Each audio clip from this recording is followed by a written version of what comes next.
Oh, and I think I turn right around and I hand that back out. So here we get to transition to our impact spotlight, and that will be presented by Communiversity staff members Matthew Spadoni and Hassina Adele.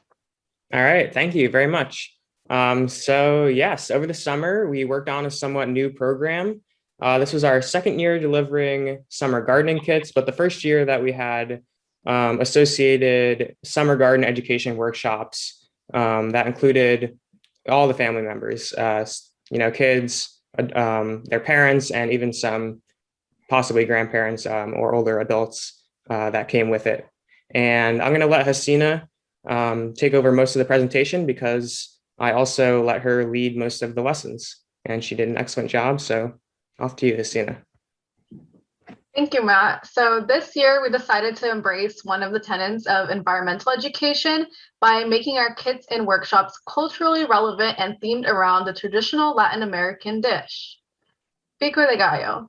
The kits consisted of a large pot, a tomato plant, a hot pepper plant, an onion plant, and a cilantro plant. And in total, we had 28 adult and 41 children participants take part in building and keeping a gardening kit. And next, here's a photo of some kids building their Pico de Gallo kits.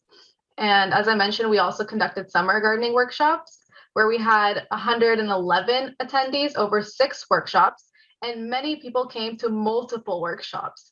The workshops went along with the kit, so they were also Pico de Gallo themed. In the first workshop, participants learned about each plant and built their kits.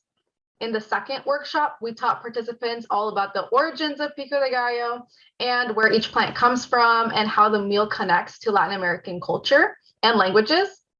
And in the final lesson, participants learned about the benefits of having native flowers around their garden, and they were also able to talk about how their kits did. And we were able to make Pico de Gallo from the food harvested from their kits. For the kits in the workshops, we had participants from both the Spartan Keys Neighborhood Action Center and from Project Hope. And next, here's a photo of the Spartan Keys kids.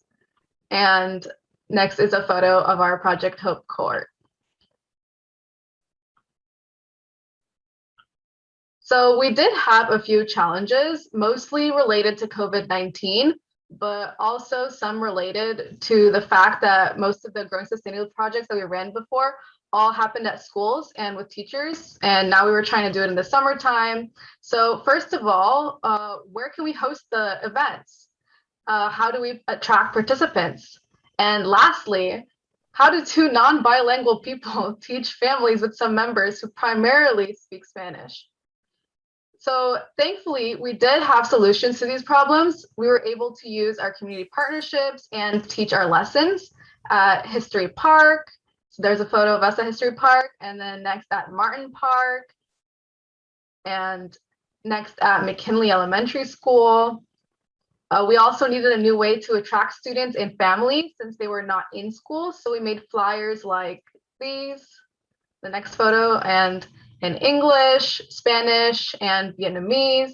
And we distributed them to our partners in Coral and Project Hope. And as for teaching people who only primarily knew Spanish, we translated our kit materials into Spanish, and we translated our workshop lessons into Spanish and read Spanish scripts during the workshops that we taught so that everyone could learn and be a part of it. And we also had help from bilingual staff at Communiversity and Project Hope. And now here are some highlights from our workshops this summer.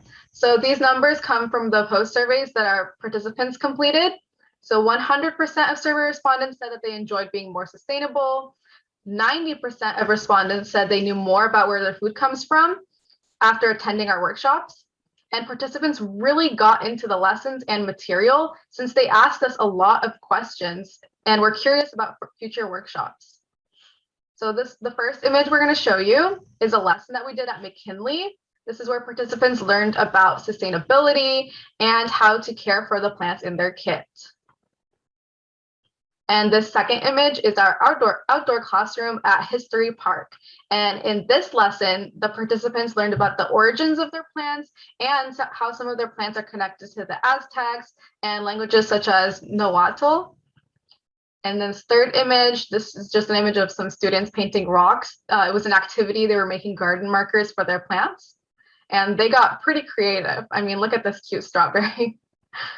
And the next image is another activity. In this image, the Project Hope students did a scavenger hunt at Martin Park. And they also had some Pico de Gallo that Matt made from the workshop. That's our next image. And then the Aspiring Key students cut up the fruit that they grew to make the Pico de Gallo as well. And then we compared it to store-bought. So you can see in this image, one of the students is making the Pico de Gallo. And I think the biggest highlight was the opportunity to eat and try the Pico de Gallo. All right, so here are some impacts that came from our program, shown through quotes from our participants. So we asked in our post survey, what is one reason eating fruits and vegetables helps you stay healthy? And in order to see if our lessons did have an impression on the participants, so a few of the responses were, porque necesitamos los nutrientes en nuestros cuerpos, which means we need these nutrients in our body. You can get energy. Some people said you can get strong. They have good fiber. And these answers were consistent with the material that we had taught. And after our final workshop with Project Hope, some of the participants were interested in more gardening workshops. And we did have a few people ask when our next workshop will be. So Jennifer Garcia, who's in this photo, is the Coral site manager, and she frequently mentioned that the students really enjoyed spending time with us and learning about the plants. And the next photo is a few participants. This was a participant who was really eager to show us the progress of his the gardening kit plants when we distributed in the first workshop. So here, this student is showing us his pepper plant on his iPad. And this next image is a word cloud that we made with the responses to another post-survey question. So the question was, what was your favorite part of the gardening workshop? And as you can see, some of the answers were related to the Pico de Gallo themed lessons, while others were related to the scavenger hunt that we did. You could see that a majority of our workshop participants enjoyed looking for, collecting, and eating the plants from the McKinley Garden. And a common favorite was potatoes, which they had the opportunity to dig up in our last workshop. And the next few photos are some of the plants that they harvested. We had potatoes, peppers, squash.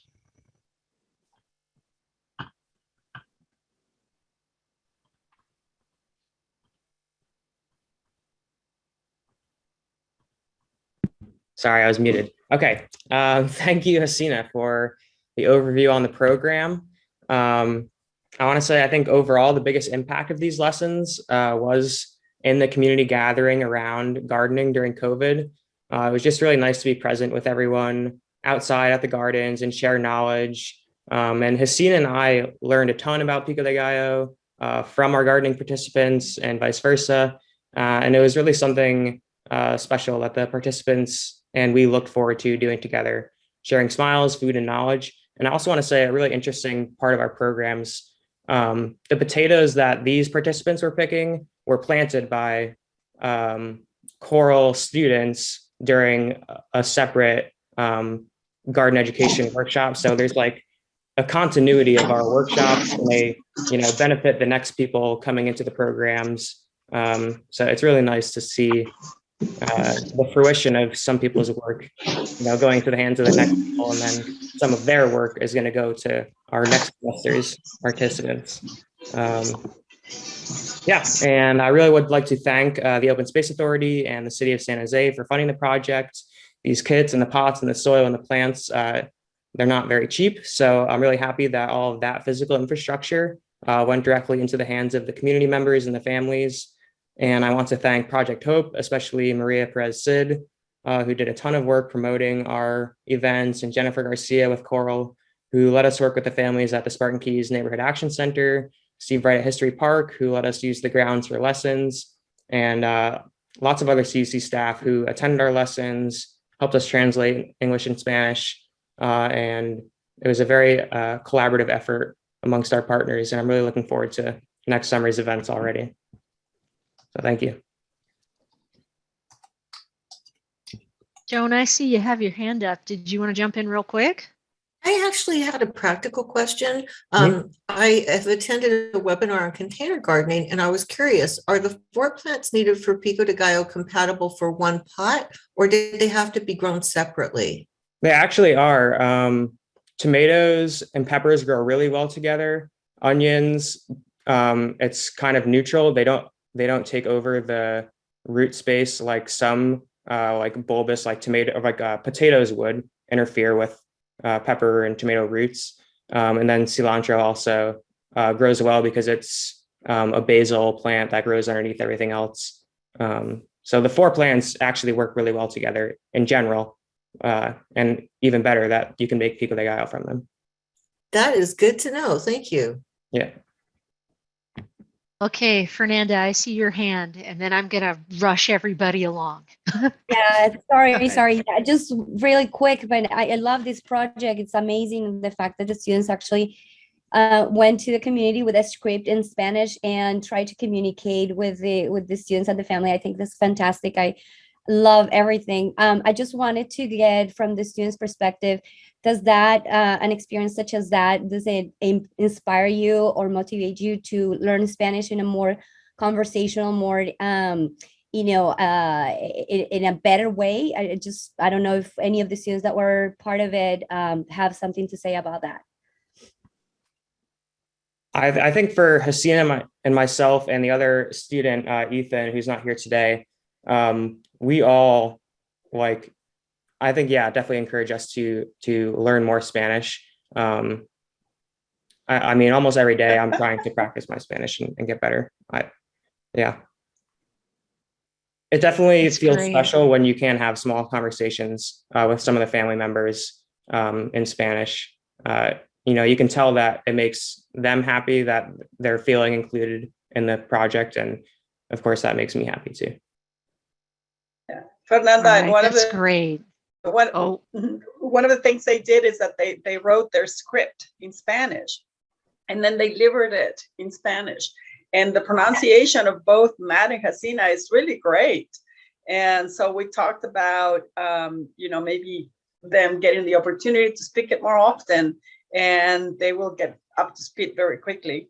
They spoke Spanish at these workshops, but they were reading it. Mm-hmm. That's great. No, I just want to say that from my office, one of the things that we're looking for is to, I would say normalize is not the word, but some of the conversations and presentations that we're going to be doing in the future are going to be bilingual, and presentations also given full in Spanish with translation in English, because I think it's important to just make known that the Southern State is a community that has a lot of bilingual people, and that the community that we serve, speaks mostly other languages, but Spanish is one of them. So I applaud that. And maybe at the end I can share a couple of events that we're putting for Hispanic History Month.